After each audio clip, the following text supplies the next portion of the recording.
Tuesday. Didn't you hear me? I said it's Tuesday.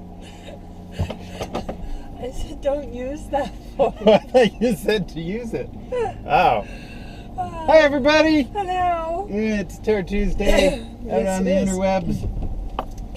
And I would like you to make note, we are not wearing jackets. No, the t-shirt.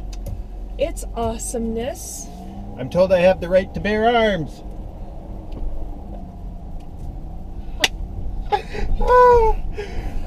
So Tom thinks he's funny. How many people think he's funny? Just hit like. Or you could hit the new little flower button that's on Facebook that says hopeful.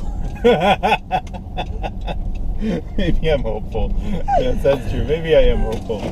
So it's been a really insanely crazy week. Crazy week. 2 properties sold in a couple of days. One at list, one at 70% above list. They both sold in 3 days, I think. 3 or 4 Only days. because we held offers. Yeah, because we held offers, right? So this is a question that I've had a couple times.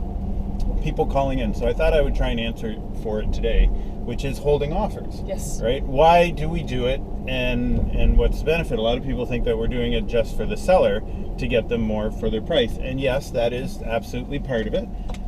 Because that's our job, to try and get the most for the home for our seller. But it's not just for them, it is for the buyer too, because a lot of people don't have an opportunity to even come and see the house when they're selling within 1 day. You know, they hit the market, somebody quickly rushes in and buys it, and nobody else gets to see it. A really good example is one of the ones we had this past weekend. We listed it Friday and we had an offer ready to go Saturday. Had we taken that offer, we may have gotten list for the seller, or maybe under, because they wouldn't have been in competition. But what happened is a ton of other buyers would not have been able to see that house and have the opportunity to bring their offer. So by holding the offers, and we held them until Monday, so we gave the weekend to be able to have the property shown, we had about 15 showings and we brought 4 offers. So those buyers at least had the opportunity to be able to put an offer in as well and put their best foot forward. So some people think, oh, you're making us go into competition. Well, yeah, we're making you go into competition, because that way you at least have the opportunity to get the house instead of not having that opportunity at all. Yeah, you're at least in the game. That's right. And I recognize as a buyer, you wish that you could get the house for the lowest price. You didn't have to go into competition, but at least you have an opportunity to see it. And that's kind of the issue. We're not used to that in this area. Yeah. For years, we've never had that. But in this particular market, if we don't do that, then nobody gets to see the home. And we actually get a lot of complaints that they didn't get in to see the home because it sold so quickly. And a lot of people really need a home, so they need to be able to have a chance to see it. And the home's only going to sell for what a buyer's willing to pay. So you're not overpaying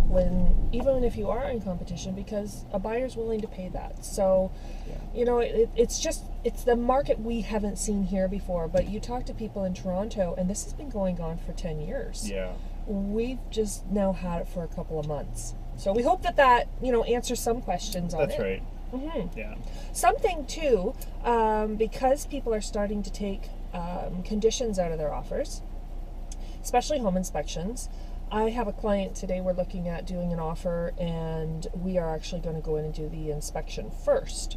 And that way, if we wind up in competition, we are at least secure in the knowledge that we're happy with the house and no surprises are going to come out afterwards. Yeah. So, it's a risk in the sense that you're paying the inspection fee, but it's also a sense of security. Yeah, because then you can go in with your very best offer. So if you're able to bring your inspector with you on your showing, right, even better. Just let the listing agent know that you might be there longer because you've got the inspector with you. Yeah.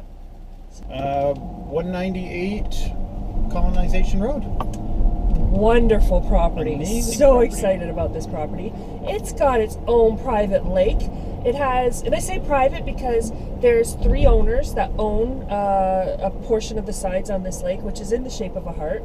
It's called Mott's Lake, and we have pictures of it online. You can see it at TaraLyons.ca.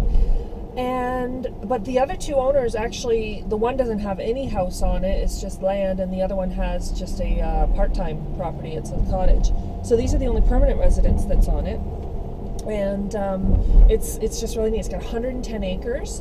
The house is really well constructed. It's got a barn, a 2-stall horse barn, plus another space that you could divide into more stalls if you wanted. And then there's also a separate garage, workshop, and loft area that's finished, and full finished walkout basement. It's just a really great property, isn't it? Yeah. It's up off Moneymore Road. I went up and photoed it. Photoed it? Photoed it. What do you call that? Photographed we didn't it? really, well, photoed. Took photos? Photographed.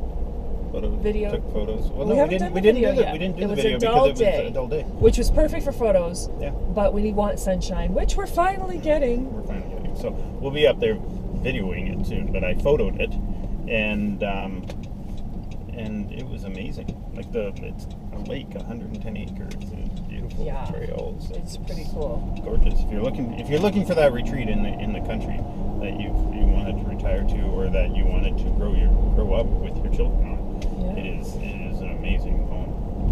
Absolutely. And we're back. We are. What a long meeting that one was. It was a long meeting, but it brought up some really good points Yes. about financing again.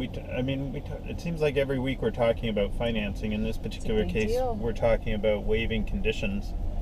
A lot of people are out there. They're desperate for a home, and a really good example is the stats that we heard today, where last year we had 1,300 active listings. This year we have at this time this year we have 600 and change.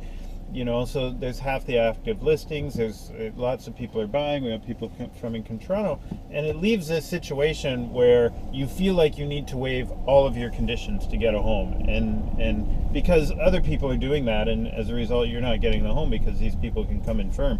But you have CMHC to If you're putting to worry less than about. 20% Yeah, down. if you're putting less than 20% down, and so for you to go in without conditions leaves you in a chance of being sued because you're there. So you really can't do that. And the question is, well, what do you do? And so we talked about that this morning, where you have in a lot of homes right now we have.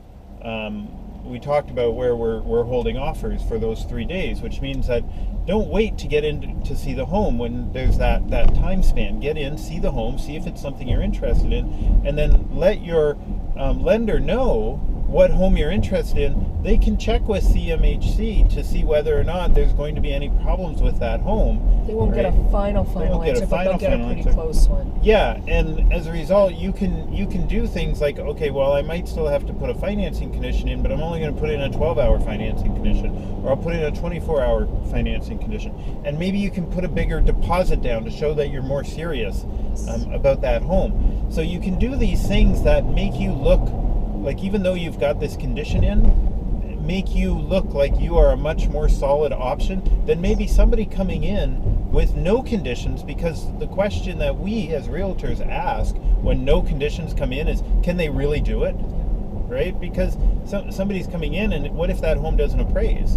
They have to come up with that difference, and we have to be confident they can do that, or we're not doing our client any favors. Yeah, and that happened with one of the ones this past week that we had listed and that we sold, and those were the first phone calls I made, where the offers that came in that were no conditions, I wanted to know their financial situation, because we don't want to guide our sellers into accepting an offer just because there's no conditions. We need to make sure that that offer will stay firm and close.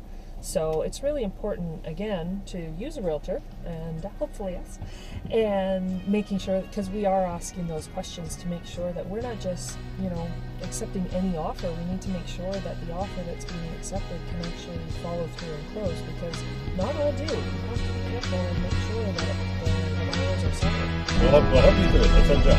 Big tour's out. A tour is out.